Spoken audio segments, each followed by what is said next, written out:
Hello everyone, my name is Varden Frias, and today I will be discussing my favorite book of all time, called The Life and Death of Zebulon Finch by Daniel Kraus.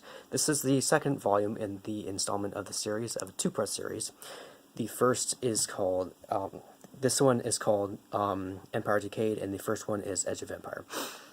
I first purchased this book, I think it was on Amazon, I believe, in like May.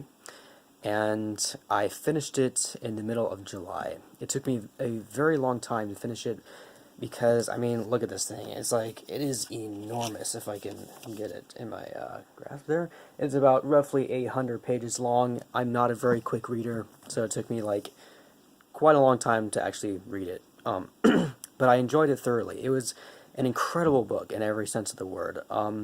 I just like the fact that there's so much research and time dedicated into this volume, because most of it has historical information because it is historical fiction. It's about a young boy, Zebulon Finch. He's 17 years old. He was killed in 1888 and basically is a zombie living life as a white American male in America. And I thought, I don't want to spoil anything, but the perspective on a white male is addressed in a very interesting way in this book. But I liked the book. The book inspired me because it was just so genuine. Most of the time in YA fiction, I tend to not see a sense of genuine, like, visceral genuineness, for lack of better words, that this book seemed to emulate. It was incredible. So,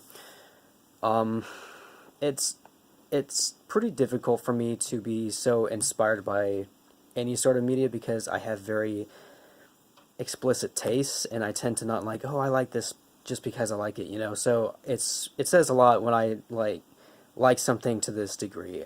I kept on thinking about the book after I read it. I continued to think about it at work. I thought about it when I was talking to other people. I would just gush all the time about this book because it took a lot of work. It took quite a bit of imagination, and it was captivating as far as its characters went, and I thoroughly enjoyed it. I suggest you take a read if you like to read, because it's an amazing book.